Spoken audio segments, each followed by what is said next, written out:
J'en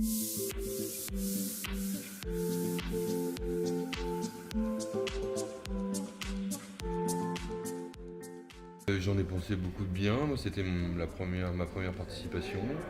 Ce que j'ai trouvé très intéressant, c'est justement la présence des professionnels de l'affichage et des régies, pardon. Parce que ça permet d'avoir un échange, vraiment quelque chose d'assez constructif, et que chacun comprenne un peu mieux le métier de l'autre, parce que c'est vrai qu'on a on a peu d'occasions de se rencontrer comme ça, et que ben, les professionnels de l'affichage et des réseaux comprennent un peu mieux les envies créatives, et que nous comprennent un peu mieux les fonctionnalités et les us et coutumes des supports et les implications que ça a. Voilà. Donc, les débats étaient très enrichissants, je trouvais. Exactement. Donc pour ma part, moi c'était pas mon premier Grand Prix, mais peut-être mon troisième ou quatrième. Et j'ai particulièrement bien aimé celui-là parce que j'ai trouvé les débats assez apaisés finalement et en même temps très exigeants, précis sur la qualité du travail et la volonté de rechercher toujours les meilleures affiches ou le meilleur travail en communication extérieure. J'ai partagé des très bons moments de réflexion et d'échange et c'était très intéressant. Je crois qu'on l'a dit, enfin, il y a eu pas mal de débats là-dessus. Aujourd'hui, la campagne digitale, elle n'est pas conçue comme une campagne digitale tout de suite, donc elle est souvent conçue comme une d'une série d'affiches ou d'une queue de campagne. Et donc, quand on a une proportion, je prends l'exemple de la SNCF chez nous, 85% d'affiches classiques et 15% d'affiches digitales, on va se concentrer plus sur les affiches classiques et après on va finir sur le digital et donc peut-être par manque de moyens ou par manque de concentration la partie digitale, les choses sont peut-être un petit peu moins intéressantes. Le jour où on prendra plus le temps de travailler sur la partie digitale en elle-même et de trouver une idée qui la rendra à la fois plus impactante, plus belle et plus spectaculaire, je pense qu'il y aura des choses plus intéressantes à faire. Je suis assez d'accord avec ça, on en parlait, c'est vrai, pendant les échanges et même entre nous, hors séance de discussion, c'est que le constat, c'est qu'il y a un problème de considération. C'est un média assez récent, il y a un problème de maturité, il y a un problème de considération de la part des agences créatives, des créatifs en particulier, et des annonceurs. Je dis pas qu'il y a une désaffection du digital, parce qu'évidemment, c'est le sens de la vie, j'ai envie de dire, donc on va aller dans cette direction-là, c'est très bien. Mais aujourd'hui, le digital, en affichage, c'est une option, c'est une possibilité. C'est une possibilité qui arrive souvent tard et c'est pas vécu comme un potentiel. Donc il faudrait qu'on remonte un peu la chaîne du temps et qu'on soit briefé plus en amont et qu'on exploite plus le potentiel pour s'investir dans l'affichage digital. Et je pense que le message il s'adresse aux annonceurs et aux agences médias. euh, de... Par exemple, on a toujours aujourd'hui un brief créatif dont l'affichage digital est un complément. C'est jamais en première option de dire on va faire une campagne d'affichage digital et on va se donner le temps de la faire correctement, de trouver les bonnes idées, les bonnes mécaniques, et aussi de se donner les moyens de produire une production de qualité. Ça c'est hyper important parce que si aujourd'hui on est capable de faire des investissements conséquents pour avoir un craft de qualité pour un film télé, un film digital ou une affiche poster, il faut qu'on considère ce média et qu'on investisse de la qualité parce que c'est les belles choses qui vont faire émerger et qui vont faire de ce nouveau média un média de qualité pour nous tous. Juste pour rebondir sur ce qu'il a dit, je suis entièrement d'accord avec ce qu'il a dit, il l'a très bien expliqué de manière claire, concise. Il y a une histoire de considération finalement sur ce média-là une considération plus appuyée fera que la valeur ajoutée créative sera au rendez-vous. Aujourd'hui, il n'est pas assez considéré et c'est tout l'enjeu de ce média. C'est un très beau Grand Prix.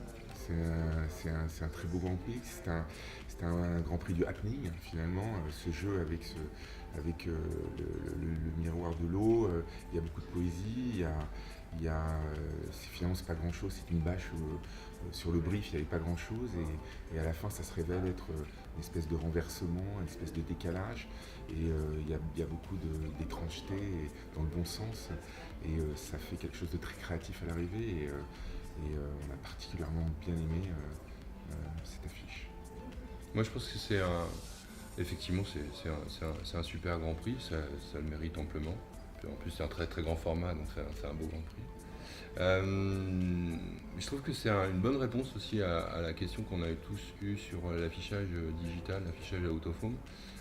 Parce que finalement, ce Grand Prix, c'est la plus interactive des non interactives d'affiches qu'on ait vues, puisque c'est un format, c'est l'exercice le plus pur avec une typographie, un fond de couleur. Il y a eu un support une fois, sauf que la propagation digitale de cette idée fait que c'est une affiche connectée assez impressionnante.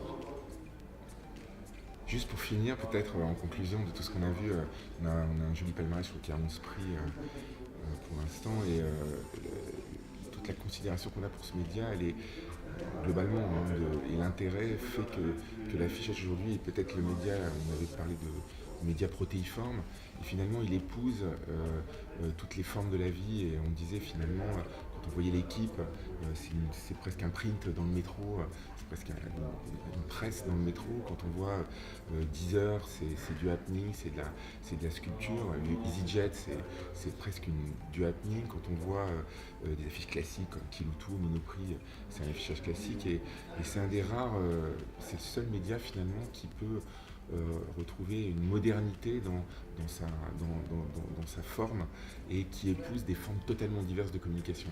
Et en ça, c'est un média hyper intéressant à travailler d'un point de vue de la créativité et de la stratégie.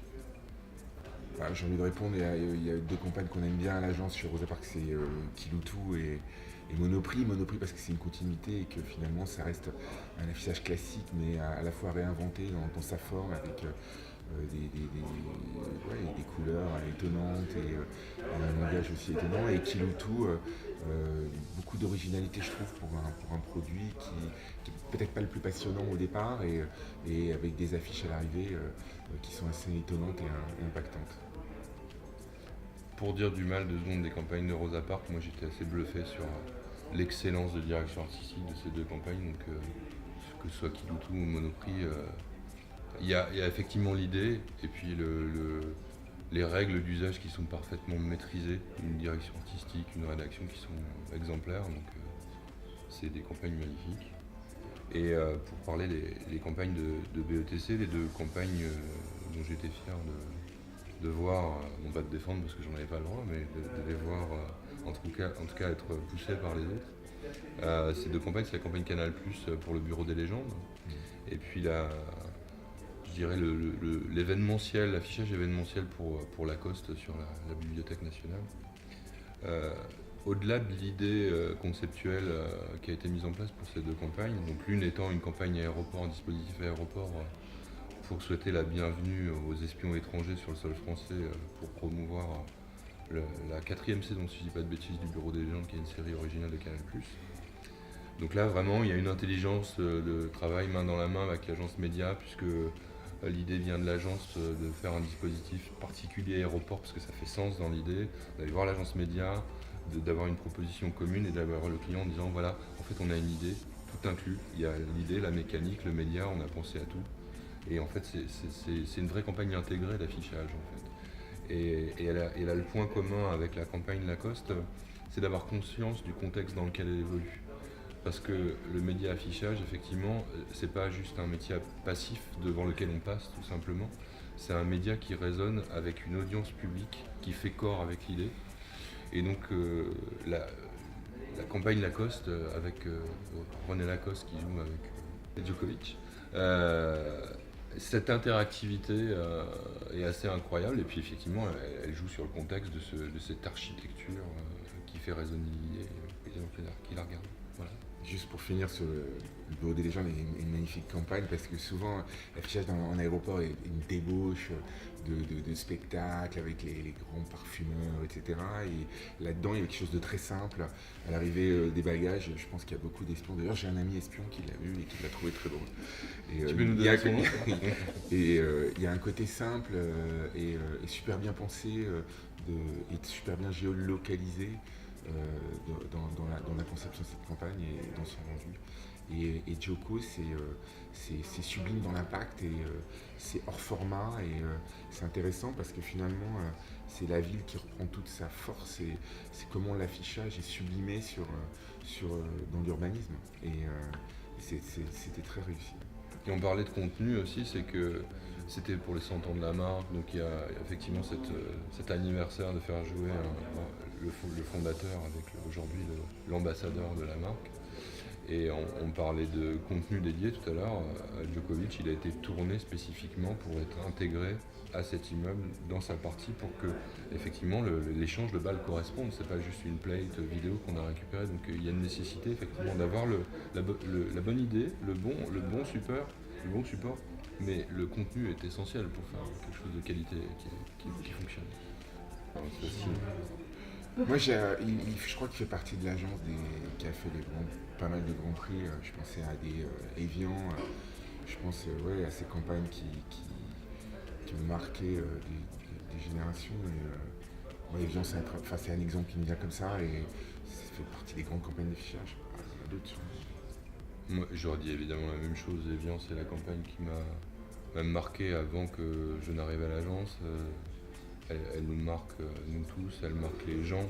C'est-à-dire, quelqu'un faisait la réflexion effectivement dans les jurys. Il y a nous, ce qu'on est ici, entre nous, entre professionnels, et les idées qu'on considère. Et puis il y a les idées qui marquent les gens, les idées qui marquent la vie. Et la campagne Evian, elle est intemporelle, elle est inusable parce qu'elle a marqué des générations et des générations de gens en une image d'un bébé sur une affiche.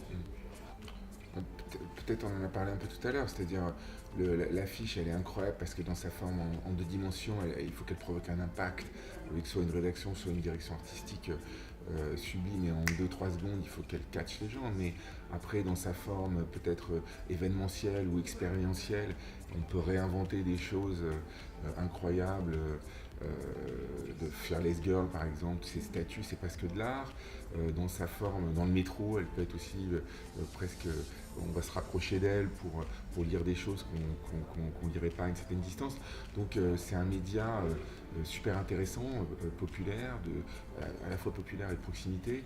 Et c'est en ça qu'aujourd'hui je trouve, et ça résonne pas mal avec les événements d'aujourd'hui, de trouver ce média encore populaire qui touche beaucoup de gens et qui finalement est un média d'avenir.